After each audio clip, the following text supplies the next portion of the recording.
slightly depart from the norm. We're having a recitation, and Peter Hill is going to do this recitation for us. I see him here coming in. It's a Robert W. Service poem. Robert W. Service is a Scottish poet, and he went off to the tundra in Canada. And so big welcome for Peter Hill, the Cremation of Sam McGee.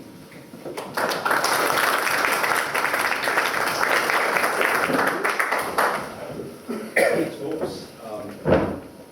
So as Forbes actually mentioned, Robert Service was an Englishman, so I take a bit of pleasure in that.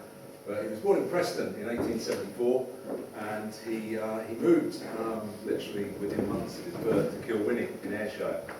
And he basically grew up with three maiden aunts and his paternal grandfather. And he was already into the verse, because by the time he was 6, he'd actually written his first poem, which was The Grace. And from there he went on to Hillhead Grammar School in Glasgow. And then he sort of progressed through that and was into reading Keats, Tennyson, Browning and Burns, as you will gather from what he went on to do later on in life. He then joined, when he left school, he joined the Commercial Bank of Scotland. So there's a fellow ex-Commercial Bank of Scotland in the room tonight, at least one of them. I won't tell you who it is in case you get feel like taking something out on people. So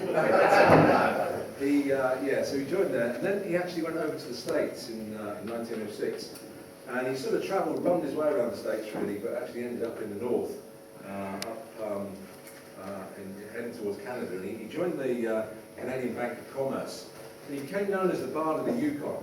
And he would actually go around picking up stories. You'll see the similarities here. He would go around picking up stories from folk, and what he did was he would then sort of almost morph them into verse and rhyme, and a lot of them were actually true stories that he picked up, as is the one that we're going to take tonight. So a fellow sort of bedmate, he was with the Bank of Canada Commerce, as I said, and he was sent up, he was watched, he was promoted, he was given a pay rise, and he ended up going up to Whitehorse. Now Whitehorse is, and then, back in 1906, Whitehorse was gold mining territory. And it was marshalled by the Northwest Canadian Mounted Police. And just to the north of Whitehorse is actually, it sits 60 degrees north, so it's about the same sort of level as Lerwick, really, but it's actually 135 degrees west, which makes it bloody cold. And just to the north of Whitehorse, it sits on the Yukon River. And about 60 miles to the north of it, the Yukon River actually forges out. And it forms a lake, and the lake is called Lake Laberge. Okay, it was named after the explorer who found it, and it's about 1 3/4 size times Loch Ness, but 5 times wide, and 31 miles in length, and at its good points. And there used to be steamers in the summer that actually run it, and in the winter these used to shore up.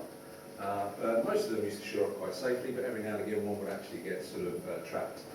And he shared, while he was in Whitehorse, he shared a room with a chap called Dr. Leonard Sugden. And Dr. Sugden actually was born in Queensferry, 1 year before Service was born in Preston. And he was a surgeon. He was called up to Tagish, which was where the mounted police had their outpost.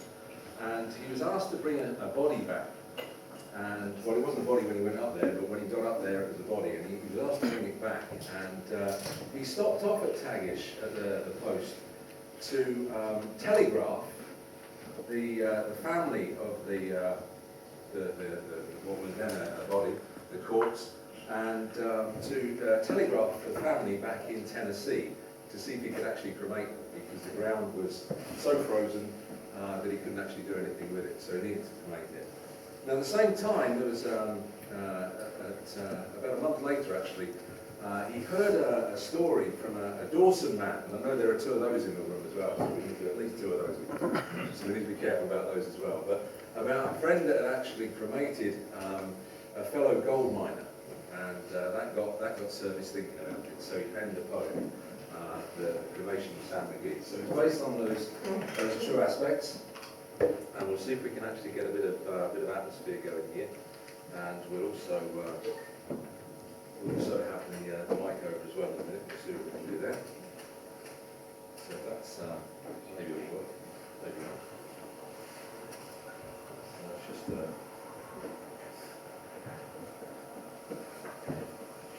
sounds the right thing, please.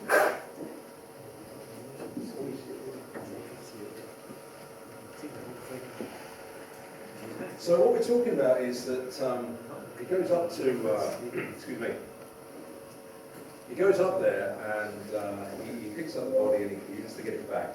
So we get a bit of wind going around here. Not that sort of thing. So we're getting a bit of wind going around here. There's two characters in the story. One's Sam McGee and the other one is kind of the narrator, if you like.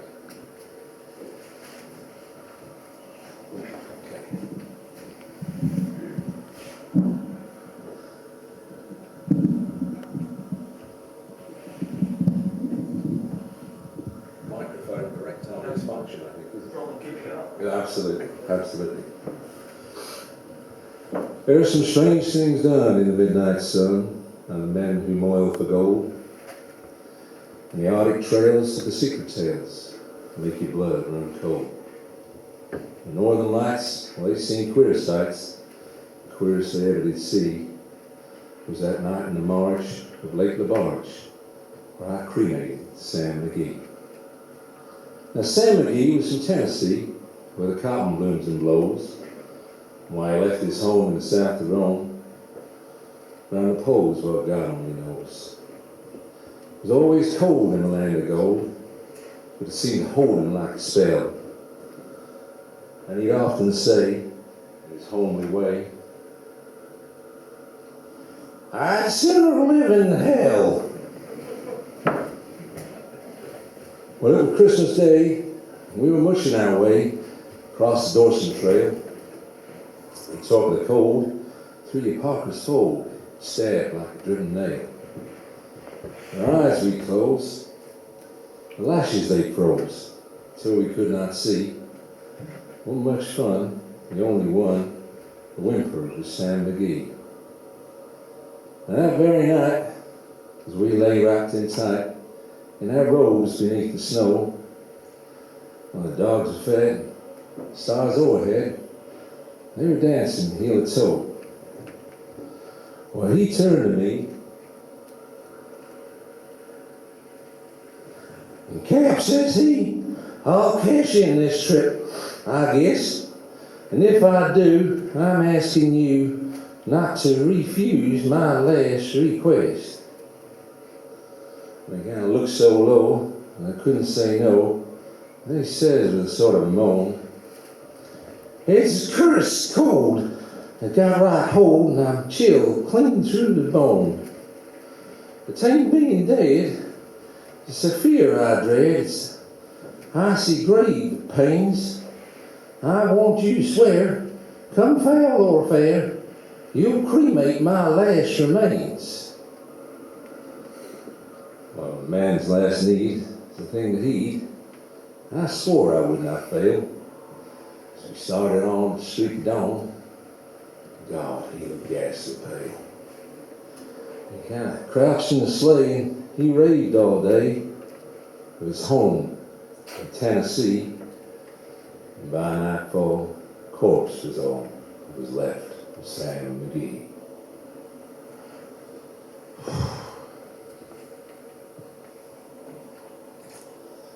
Well, there wasn't a breath in that land of death as I hurried hard driven. I got a corpse half hid that I couldn't get rid because of the promise given. It was lashed to the sleigh, and it seemed to say, "You may tax your brawn brains, but you promised true, and it's up to you to cremate these last remains." A promise made, the debt unpaid. The trail has its own stern code. As the days wore on, my lips were numb. In my heart, how I cursed that load. And a long long nights, the long firelights, the huskies round in a ring, howled out their woes to the homeless snows. Oh God, how I cursed that thing. Well, every day that choir to play seemed to heavier and heavier grow. And on we went. The dogs were spent, and the grub was getting low. I don't know. The heavens howled and the huskies shouted, the wind began to blow. I swore I would not give in. I'd often sing that lonesome thing, and it hearkened with a grin. And I came to the marge of Lake Labarge, and a derelict there lay. Well, it was jammed in the ice, but I saw in a thrice it was called the Alice May. Well, I looked at it, I thought of it. Well, I looked at my frozen chum.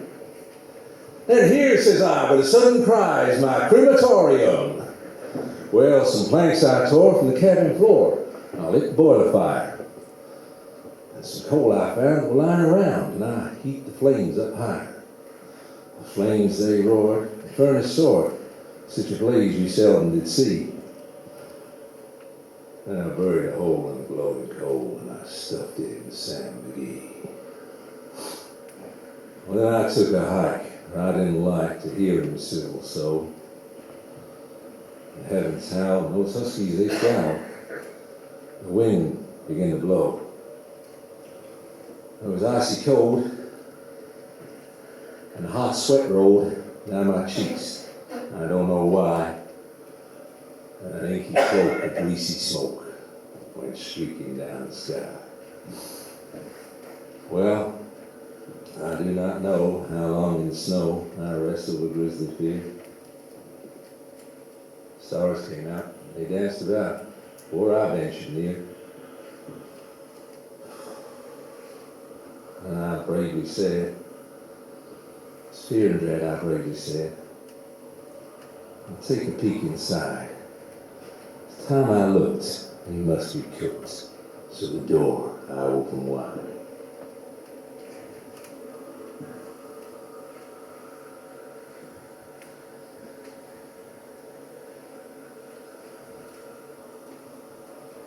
There's Sam, cool and calm, the heat of the furnace roar. He wore a smile, you could see for a mile. And he said, please close that door. It's fine in here, but I greatly fear you'll let in the cold and the storm. And since I left Plum Tree down in Tennessee, it's the first time I've been warm. There's some strange things done in the midnight sun. Strange things done in the midnight sun by the men that moil for gold. And the Arctic trails of the secret tales make your blood run cold. The northern lights, well, they seem queer sights. Queerest they ever did see was that night in the marge of Lake Labarge by cremated Sam McGee. Thank you kindly.